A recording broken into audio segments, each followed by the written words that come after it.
Welcome, guys. Welcome to the Lyfe Cast. All right, talking to our camera here. What's up, guys? Welcome to the Lyfe Cast. It's Lennon. We're back with another great episode here. Brother, I'm here with my man, Colby. We're best friends now. Did we just become best friends? You want to go do Jiu-Jitsu in the garage? Yeah, totally. Yeah. Oh, they do karate, but you know. Jiu-Jitsu is cool. It's ground karate, bro. Yeah, it is. Super quick intro here. Colby's the man. We met probably 5-6 months ago-ish. We started doing Jiu-Jitsu at Easton Holler, Jiu-Jitsu Easton. Just kind of bonded, realized we do much the same thing in similar fields. Just learned he's an incredible human being, just inspiration, father, husband, man, and even more so, he's great at doing wellness and coaching wellness and what he teaches. If anyone knows me, I don't throw that around lightly. I'm very picky with who I co-sign on that stuff, and there's not a lot of people doing it the right way. This man is doing it the absolute right way. So to have him on here and hear what he has to say about life and what he teaches, it's just an absolute honor. And so with that, Colby, what's up, brother? Tell the crew about you. I don't know if I can follow up that introduction. You got it. You got it. No problem. Most of that I think was true. Some of it might have been, you know, it was good, man. Listen, dude, I think that you've got an incredible story. And when I first met you, your energy was like infectious. Your positive attitude, man. Like Jiu-Jitsu came into my life at a time when I really needed it. You came into my life at a time when I really needed it. I don't know if I ever told you this. So we had a good friend of ours, Jay and Charlene Godet. Dr. Godet, Charlene, is a neurologist. And anyways, they moved away, and her husband Jay was like my best friend. He just fit in to this phase of my life when I really needed that. Right. And then he moved away, and life was like this weird transition. And then I don't know, man. I just didn't have that close relationship with a lot of, you know, I've got my circle and my clients and stuff like that, man. But you came into that spot, man, and it's just been awesome. So we'll go. Slide in. You're like the dude I can always count on when I want to go roll or like go grab a beer, do some jiu-jitsu, just talk about life. So I want you to know the feeling's mutual. Man. Man. I'm very honored to appreciate that. To share a little time with you. I appreciate it. And I think that's one of the things that actually, one of the many that drew us together is that we have expressed our gratitude for one another when we realized, wow, you're a good dude. You know, you're a good person, vice versa. And we've both said the people who we hang around with are huge, right? And where we put our energy. And we've talked about it. It's like, man, find the right people in the right places to put your energy. And I think it was pretty right on that we both were like, man, this is a good dude to put some energy into and develop our relationship and friendship. I caught you, I feel like, at the tail end of one journey, but like the launching pad of this next thing. Dude, 100%. So for the longest time, before the Lyfe Cast was a thing, Lennon was talking about this. Like, to the point where it was annoying. I finally had to tell him, and Lennon, like, shit or get off the pot, bro, because you have so much value to share, and your perspective of the world, like, the world needs to hear it. And so I remember we were drinking some brewskis up there. Right across the street, basically. In Old Town. Old Town. Yep. And I'll remember this day for the rest of my life. Dude, and it was awesome. And you just needed to do it. What you needed was just that little bit of reassurance, that little push, and a friendly brotherly call out. Oh, yeah. Hey, bro. You've said this all the time, but it's time to do it. So, and it is, man. And I think the older that I get and the more experiences, hey, Beth. Hi, guys. The more experiences that I have. Bye, Beth. Don't know you, but bye. She actually, Beth Tuthill, she actually babysat Hayes when he was a newborn baby. Oh, she's awesome. Oh, that's cool. Her husband, Wes. Wes is a local entrepreneur here. Anyways, man, you know, I'm realizing as I grow older and wiser, I have the gray hairs to prove it. I am so much more picky. I can see those, bro. I'm so much more picky about where my time goes, the people I spend my time with, the activities that I do, the activities I invest in, and you passed the test. Well, I appreciate that. You passed the test. You know, it's interesting. You said it right on you caught me right at a transition from like coming out of the back end of a divorce and something that's literally the hardest time of my life. And jiu-jitsu was like when that happened, it was like, where'd my family go? Like, I don't have kids or anything, but you still have a family, you know what I mean? Pets, and it's like, oh my God, my family is gone. What's up? Yeah, it's crazy. You can't really explain it unless you go through it, unfortunately, but for me, if I'm being super real, it was like table got pulled out from under me, or, you know, my feet, it was a punch in the gut, like however you want to look at it, like it just sent me for a loop. Like how do I say this? I don't want to put it bad. Like, my family. Let's be real, bro. No, That's the best way. But my family's everything, Honestly, you know, and I wanted so bad to try to continue that family and make that family work, and it didn't end up happening. I invested a lot into that, so when I found out that it was not going to continue, it was almost like, to go to a jiu-jitsu analogy, like I felt like I was just getting crushed, and I got up and I was like dead tired and hurting, right? And like maybe I even got my shoulder ripped off or something, but there was also this sense of like relief from depression, if that makes sense. And so you caught me at a time where I got out, I was hurting, but I found jiu-jitsu, and that was part of my recovery and getting a new family, if you will, you know? Dude, absolutely. And Easton, just the way they do it, especially where we go in Arvada, is just a whole different ball game of family, man. And so what's a beautiful thing is, because of all that hardship that I went through, probably the last year or so, that's what grew Lyfe Cast. That's what grew this. You know, I decided, hey, I had a great job that was very lucrative, that I was busy at, that I loved, that I said, it's not my calling anymore. I gotta get this out. You know, like I just going through life. Life's not guaranteed anything. The pain is there. It's like you have to go now. How long do you think this idea was building up in you? I'm entrepreneurial. Like when I first got my training license, I opened up my own little sole proprietorship, going to people's houses. Like I've always wanted to own my own business, right? And as I've taken my guide through training, and I just realizing I was falling less and less in love with the one-on-one, like every day in a gym, where I wanted to become a teacher, if you will, and really focus on what I feel like happiness is. Because anyone can make your heart rate get up and get you in shape and all this stuff. Are they making you happy? Are they making you a better human being? I felt like when I was working in a gym setting, that too much people just wanted to come and get their heart rate up and work out, and they were super common. And they didn't want to spend that hour that they're paying good money for having other types of conversations, doing other types of exercises. And got a lot of resistance there, you know, and so it became a struggle of, I don't think this is the arena in which my skills are best served right now. I have a message that I need to get out there, and it's all about getting it out, content online. That's just what it is. It's when you have ideas, get it out there. 1000%. And I had all these ideas growing up, and I've been trying to like develop apps, and I've been doing all these different things. Do you know what's crazy, man? Is doing, just on that note of like content, is my business, 80% of my revenue came from Facebook, came from videos, came from people watching, engaging, and it's been a game changer, man. And I had to overcome so much self-doubt and so much like lack of belief and so much fear of judgment. Oh my God. Just to put yourself out there, and then, you know, video one through like the most recent, aren't they just such like, they are.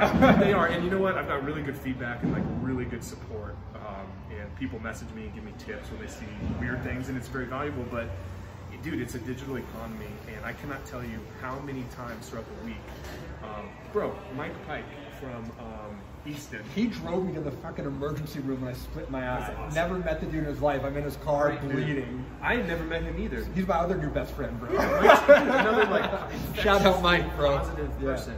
He came up to me one afternoon. He's like at Easton. He's like, "Hey, are you Colby Knepp?" And I'm like, "Am I in trouble?" He's like, "I watch your videos on Facebook." I was like, "No fucking way, dude. That's so sick." Yes, it's working. Yes, it's so sick. What I mean? So.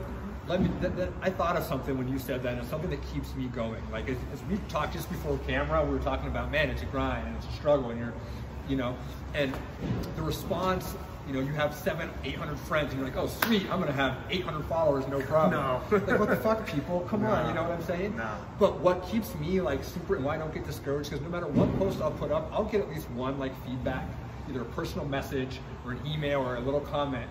It's like, this made a difference, and it's like, there's value. I added value to somebody's life, and there's my motivation. And it's like, if you're adding value to people's lives, that's where like my whole entire motivation comes from. And I think you do a great job with your videos about adding value to people's lives. I love your videos. Thanks, man. Talk more about your business, bro, and like what you're doing, and how more into how you're using Facebook and some of these other online things. And yeah, man, just give the rundown of what you got going on. My story is kind of, well, maybe unique, but maybe not. Anything that I started in a past life, I would. Anytime it got hard, I would do it. I had no backbone, I had no spine, I had huge hopes and dreams, and I could dream up visions with the best of them. But dude, my follow through was just really bad. And so I hit a point in my life, October 2017, that was 2 years ago. Like 2 years ago, basically. 2 years ago.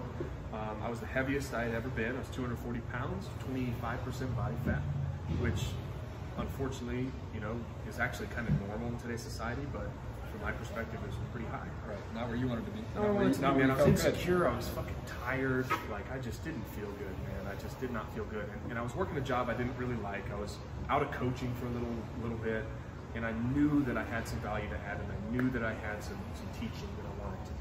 Because I love reading, I love sharing what I learned, and I love helping people. And I love lifting weights, and I love sports and fitness. And so I tied all this together into this little business that I have. And so I'd say where the majority of my time goes now is learning and then writing and turning that into either content that I share for free or content inside of 360 Thrive, which is my habit-based lifestyle fitness program. So instead of giving people a diet and a meal plan and saying, here you go, we actually look at what are the areas of your day-to-day habits and behaviors that need some tweaking. What are your eating habits? What are your exercise habits? And so it's a little bit of a different approach. But I'll tell you what, man, like taking the step to like put something out there on social media was freaky only until I actually did it. And I look back and I can see like the old videos that I had, and you know, I certainly am much better on camera now than I was when I first started. Right. And so I'm seeing you go through this journey, dude. I just dude, so jacked up. It's like the first one, they're like super rigid and like, well, yeah, next one's like, fuck you, motherfucker. Yeah, dude, you're just in your flow now, man. You're fun. just owning your shit. And that's the thing, man, is like, your energy is attractive and your positive outlook is attractive. So, yeah, man, majority of my time is spent reading, is spent learning. If I'm not doing that, I'm right back here training people, just doing functional movement and strength training.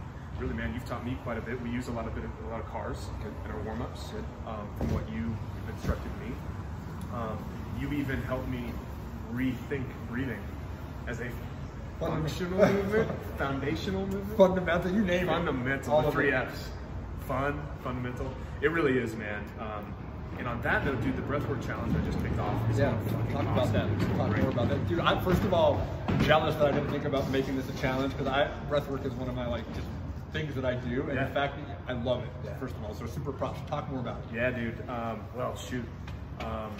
30-day challenge where the participants, I take them from having zero experience and zero practice, except for me, in breathing and possibly poor mechanics, usually poor mechanics. And over the course of 30 days, I teach them how to make it a practice in their daily life. So here's again that habit and that ritualization of things. Dude, that's a principle of what I teach. That runs through everything that I teach is a ritualization. So the logic here, the thinking here is that we only have so much time, we only have so much energy, we only have so much money, but we all want more of all those certain things. We have to be really strategic and really smart with where we invest in. Pull it up there. The problem that most people make in any area, business, health and fitness, nutrition, whatever it is we're burning energy and willpower on useless shit that doesn't deliver results time and time again. It's life. However, if we can ritualize certain behaviors, though, when I say ritualize, I mean like turn them into a rock solid habit ingrained in our brain. Right. Where those pathways, those neural pathways are just, it's a hard process to do, but once you can make that breakthrough where I have people start with what's called a personal success ritual, the morning routine. What are the first 3 things that, it doesn't even matter, what are some things you do in the morning? I guarantee these things over part of my day is my morning routine. What are some layers or some elements of it? For me? Yeah. Oh, okay, so I'll tell it to you. Yeah. No kidding, I wake up with a huge breath and a smile, like stoked. I woke up, for real, gratitude right away. And what's interesting, some of the stuff people are like, oh, really corny, like want to watch me wake up and see what happens. Come sleep over. Yeah, I swear to God. I wake up like, oh, sweet, woke up. That's awesome. That's fantastic, you know? So I get up, Let my dogs out if I have them. I get into a meditation pretty quick, half hour of a mindfulness practice. So it's actually, mindfulness and meditation are a little bit different actually. So it's a practice that I call MMV, which is mindfulness, meditation, and then visualization. Some people call that V, manifestation. So basically what I do is, my process is, it's 20 minutes total. Oh my God, is this a Shiba? No. Oh, it looks like a little Shiba. So my process is basically, it's a 20-minute process. I start with basically a sensory exercise. Eyes open, I really focus on my visual stimulus. It's just for a minute or two. What do I see? The colors, the shapes, the things, like just really focusing on what I see. Close my eyes, I start connecting with breath a little bit. Usually 1, 2, 3, 4, little hold, out, 2, 3, 4. But I'm not worried about like it has to be this. It's just like a flow, connecting with your breath. But that's approximately what it is. After that, I slowly transition into the other senses. What am I feeling? I feel the bottom of my feet on the ground. I feel the back of my calves. I feel where am I in space? I start focusing on what I feel. Then I'll go to taste. What am I tasting? Do I have a dry mouth? Did I just, did I taste toothpaste still? Whatever. What am I smelling? What are the different smells? What are the just waking up your senses? What are the sounds? What's the loudest sound you can hear? What's the quietest sound you can hear? This is all in a span of a couple of minutes. Just 20 minutes on one of these things. Just connecting with your senses.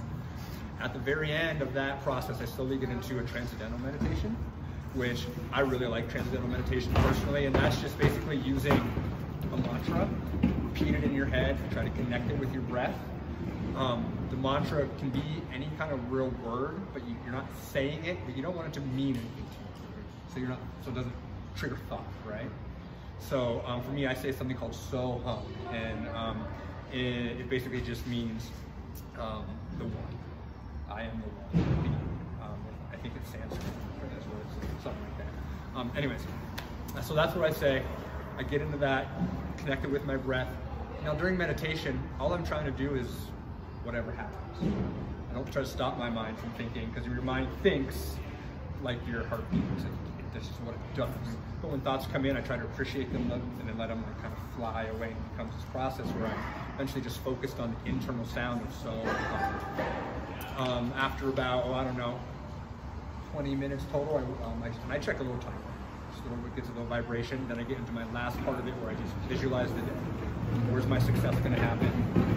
What am I doing? What's my business plan? What's my personal plan? Well, how's that going to look? But I really try to put myself there. And that's it. Just 20 minutes. How do you feel after? Unbelievable. Very calm. And then the other These thing things is, didn't happen by random chance, did they? No, man. You put each of those deliberately in. Yeah, so I actually learned the technique from a girl named Emily Fletcher. She's badass. She developed something called Ziva meditation, and she wrote a really good book called Stress Less, Accomplish More, and it's all about meditation and how really successful people work into their life, and it actually gives you more time and more energy. Really awesome book, so I highly recommend that to anybody. But it's a technique that I got from her, and I just changed it a little bit. And I love it, but I started nice and easy. I didn't stress about it. I just started with a few minutes here and there, and it just became, now it's just like such a great part of my day, and I do it twice, once in the morning and then once about 3 or 4. Dude, I love that. Yeah. And so that's a great little, it's a personal success ritual. It's setting you up to win the day. Have to. Dude, you have to. What I found is that if you can win the morning, you're so like, and then research actually backs this up. Oh, if we have breakfast in the morning, nighttime hunger, nighttime cravings, sugar cravings, Love to the it. roof. Plummet. Yeah. Dude, it's just, it's pretty clear. Yeah. If we can get some movement, any sort of movement, walking, yoga, stretching. I have a mobility routine, walk every morning. Man, we gotta get into our bodies. Feel the Right? We live in a world that is very much about. Oh, Izzy joined. What's up, Iz? Iz. Yeah, man. Don't make me put you in an arm bar, bro. Iz is a brown belt. For everybody out there, he actually kicks our ass Every day. every day. In the nicest way. And then he teaches us what we did wrong. We love him. But yeah, man. And so really, what I'm focused on, man. I say I'm a personal trainer. I say I'm a performance coach, and it just goes deeper, man. As you know, man. So this is crazy. I always think like people, what do you do? And it's like, I mean, I don't know.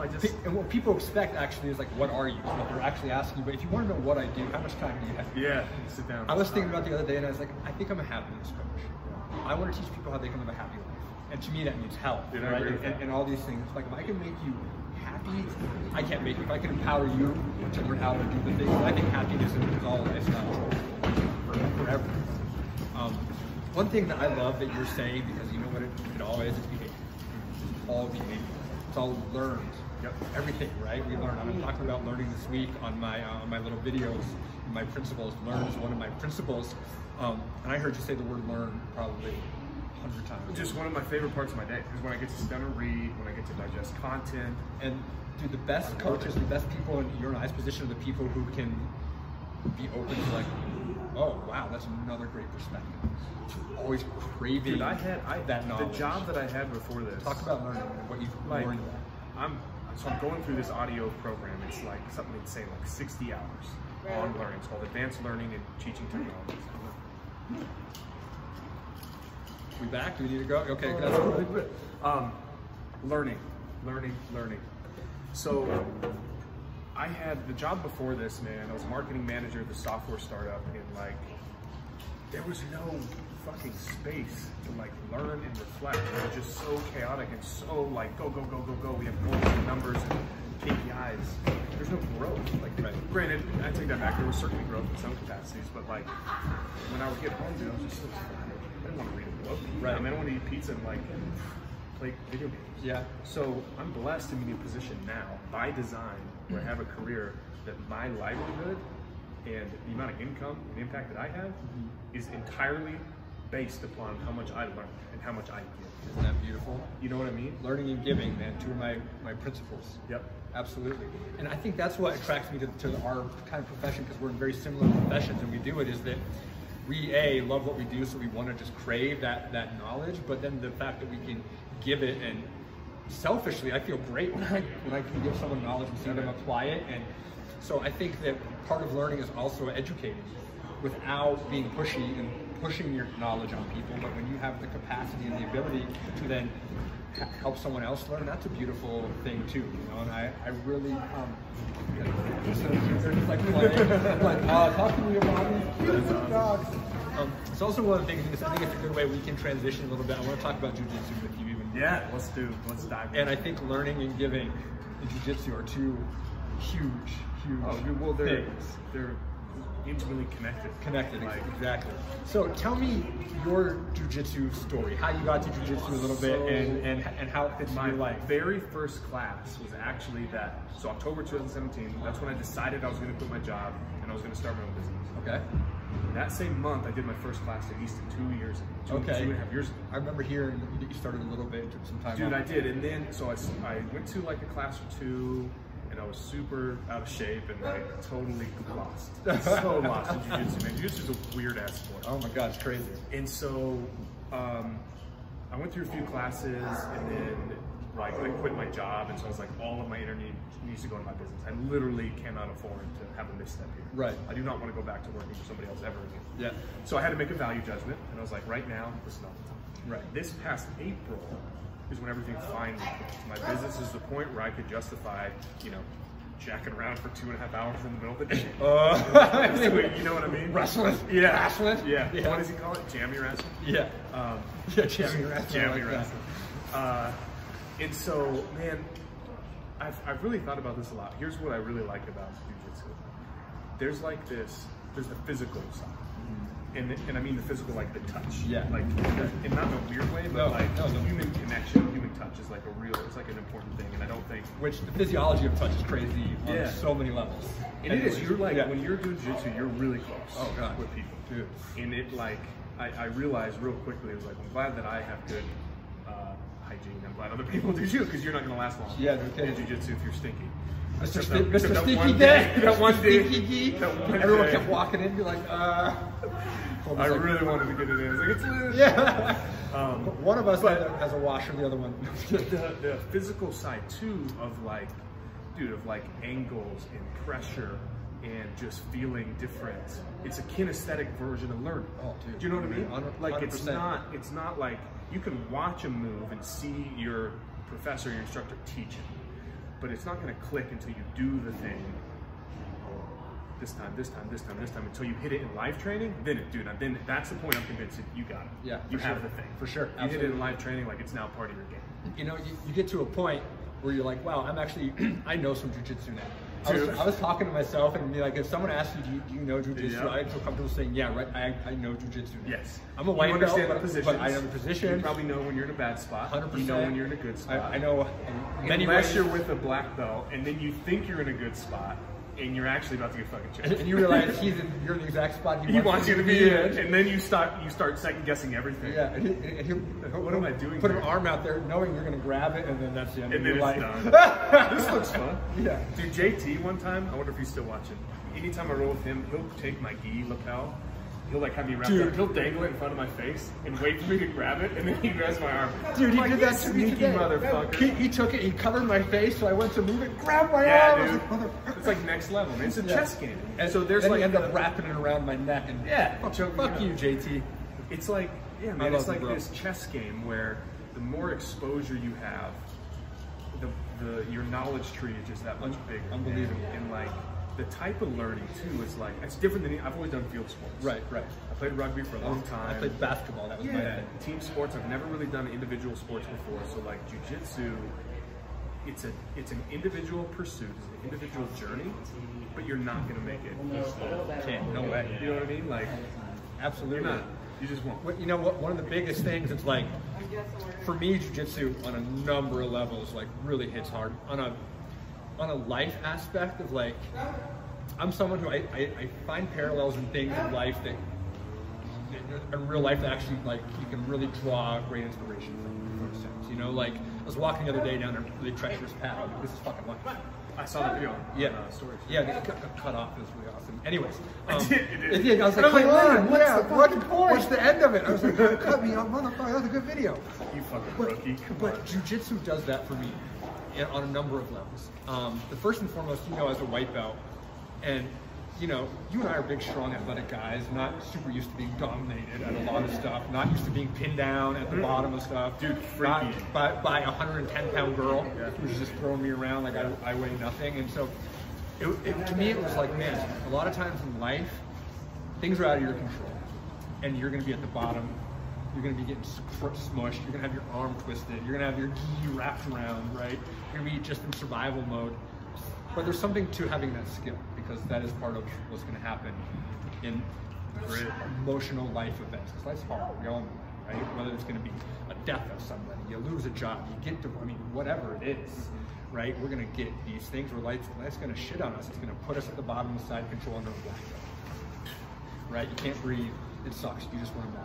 Sometimes the move is you have to tap, and you have to restart, right? And the loss isn't the tap. The loss is the tap and getting and leaving the mat and not coming back. That is so profound in a lot of ways, because, like, generally I think people have pretty good self-awareness.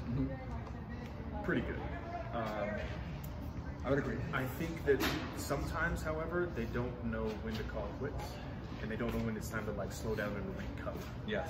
They think that the hustle and grind, hard, go, is always the solution. When really, just had a client this morning who's going through a lot of stuff in his business and needed really. He's honestly late stage burnout. Like he's done. He's at the point where he's detached from work. He's cynical. He is numb he has no feelings, right? Yeah. And I'm like, no, yeah. bro, you're burned out. You need to crazy slow down. how that I can't take a vacation right now. There's no way I can take a vacation. You need to take a year off. Something. Sell the business. Do something, man. You've got to. You're not going to be around for your little.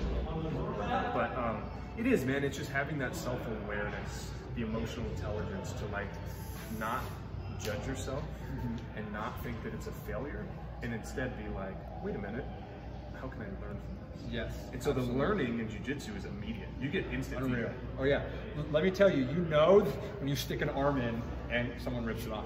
Yeah. Or if you go to shoot and your head's down and you get guillotined right away. Like, the lessons are real in jiu-jitsu. I think that's part of what, like for me, not to get into but the pain, like it hurts a lot of the times. Like today, Izzy was cranking on a choke, but it was off of my teeth. And it was just like, I felt like it was bending my teeth. And it was like, that hurts, but life hurts sometimes, and that's okay. And to be able to get through that, get back up and be like, I'm ready to do it again. I'm gonna take what I just learned, and hopefully Izzy doesn't wrap his gi around my teeth again this next round, right? And learn those lessons. And so that's one thing that just super translates to me, especially feeling like I've been at the bottom of fucking side control for the last year with the whole divorce, right? Like I just felt like I was getting shit on and stuff, and it was just really hard. So something about that was like, holy cow, I can survive this and be cool and get out and manage to get myself safe, but not give up and be like, I'm ready to get back to this. Like that just really resonated with me with real life. And when shit gets hard, like I think about it. Oh yeah. I think about jiu-jitsu. I'm like, would I tap right now? You're like, maybe. I might. I was like, but would the tap be the win, right? Where's the win in the situation? Tap when you need to. If not, get a strategy, get safe, micro adjustments, right? Work your way out. Do you want to talk about the importance of breathing? Like, oh, dude. So the fact that you have done it makes me so happy because breathing is so important. It's one thing I talk to people about. Here's the moment that sparked this for me. Well, two things. One is that a big emotional shift has happened for me over the past 2 years. I used to be highly reactive, very impulsive, a lot of anxiety, and I was breathing improperly. I don't know that that's the cause. It's not one-to-one. I was going through a very stressful time. It's like connected. I mean, it's a circle. It's all a circle. For sure. We realize that. Absolutely. But there was a moment in probably the second or third time I did live training with Zach. I don't know if you know Zach. Coach Zach? No, okay. No. He's blue, purple. Blurple? I'm sure I've tapped him. Yeah, he was a judo guy. Oh. And his style of jiu-jitsu is like constricting, boa constrictor, smothering, grab a joint and not let go. He's strong. Oh shit. And I'm strong too. Right. So there was a moment, man, when I don't remember his mount. It's probably mount, and it's the only time I've ever like pressure tapped. I could not physically breathe. Right. His weight was literally pressing my ribcage. My wife is watching. I now feel terrible for any time that I mess around with her and doing that. But like in that moment, the panic from not being able to breathe, bro, is like real. Right. And that sent me down the rabbit hole. Okay, breath work. How can I expand? What can I do pre-workout to expand my lungs and improve the pulmonary system? Yep. What can I do? How can this shift my state? So I'm in a calm, relaxed place. Because there's also been times where like I'm getting smashed. I'll just close my eyes and I just chill. That's a tip I learned from you. Yeah, dude. And I close my eyes and I'm just relaxed. Meditate. And I'm it's fine. Almost a meditative state. I get in. I just feel like all you do is close your eyes and breathe and you're fine. Yeah, exactly. It changes things. Yeah. Changes things, and that shuts down all that visual stimulation. Your brain can just like start focusing on solving problems. I don't feel claustrophobic, Totally. Just like I'm just in the space and cool. Oh yeah, dude, I love that. So that's my mother-in-law. Oh really? Yeah, sweet. Hi mother-in-law. Keep going. Sorry. I just love all the things that you're talking about, and with breathing for me, what I find fascinating about it is. Breathing is one of the only things that it gives us access to processes in our body that should be automatic that we normally can't control. Our autonomic nervous system, right? We can lower our blood pressure. We can lower our heart rate. Dude, right? I know. Cool. Yeah, we can calm down the brain waves or the electricity in the brain, right? And these are all things that happen all the time, right? You don't have to try to have your heart beat, right? It's always going to beat. But we can now control it. We can control our nervous system, control our immune system. These processes that people forever just thought were automatic. Right. And people, or I say people, like Western medicine, there's been people for thousands and thousands of years who know how incredibly important breathing is and the different types of breathing and how to oxygenate the blood and how to make it alkaline. Bring that pH to a less acidic state. All these great things that breathing and all the different techniques. And I don't know, dude, I just love that you're diving into it because in performance, in energy, and one of the biggest things that kind of brings me back, you talked about energy, right? Mm-hmm. And I have this belief of energy bank. When you wake up, we all have a bank, whatever it is, right? And you don't get more for that day. That's what you get.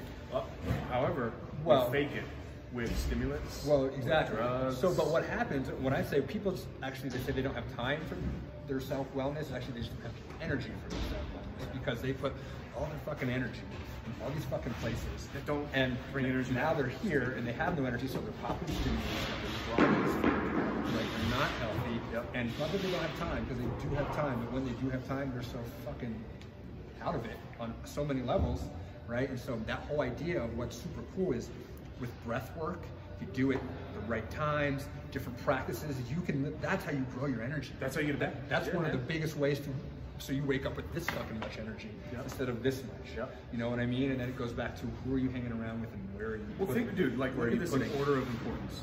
We can go 2 weeks without food. Easy. You know where I'm going with this. Oh yeah, we can go more than 2 weeks. 3 or 4 days without water.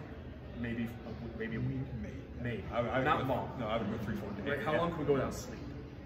Dude. Not long. Not long. How long can you go without oxygen? Lot less. 15 minutes? If you're really highly adept, maybe 2. Yeah, maybe. The average person? Yeah, maybe a minute?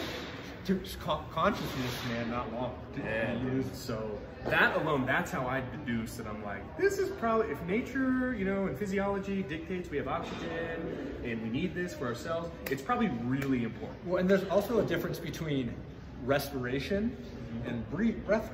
Respiration happens automatically. Like, you can't hold your breath to death. Right? At some point, you'll breathe. You will. It's impossible, right? So respiration just happens. But breathing and breath work is a whole different thing. It's a conscious practice. That's where it becomes movement, right? That's really where it becomes. But with different breath work training, you then train your respiration becomes much more efficient. You know, you breathe far more with your diaphragm. It's far less vertical breathing, right? And it's so crazy how that all just, in my mind, translates so incredibly much to real life. It's one of the biggest parts that I teach clients and that I preach. It's like, you gotta breathe. You gotta learn how to breathe, you know? It's cool working with people who have like COPD. You can teach them breath work that helps more than any like inhaler. Yeah, for sure, dude. It's fucking awesome. All right, bro. We're gonna wrap it up here a little bit. Last thing, I'm gonna do a little rapid fire question and answer. All right. Let's go. So I'm gonna throw a word, a couple words. You give me a word or a couple words. Okay. Wait. Like just first response. First response. Oh, it's fun, man. I like it. I like having some fun. I have the mind of a 13-year-old boy. So dude, there's no rules, bro. Be ready. All right. Be offended. All right. We'll start with Brazilian Jiu-Jitsu. Love. I like it. Let's talk about husband. Husband? Yeah. Being husband. Being a husband. Yeah, let's go there. Love? Service. I love service. How about when I say the word fatherhood? Oh man. Impact. I like it. Wellness. Necessary. When I say armbar. It's my jam. I like it. All right, guys, that's it. Much love. Much love, Colby's crew here. Love you guys. Lyfe Cast, man. I appreciate all the time. We love you. Peace. That was beautiful. Yeah, Love you, man. Love you.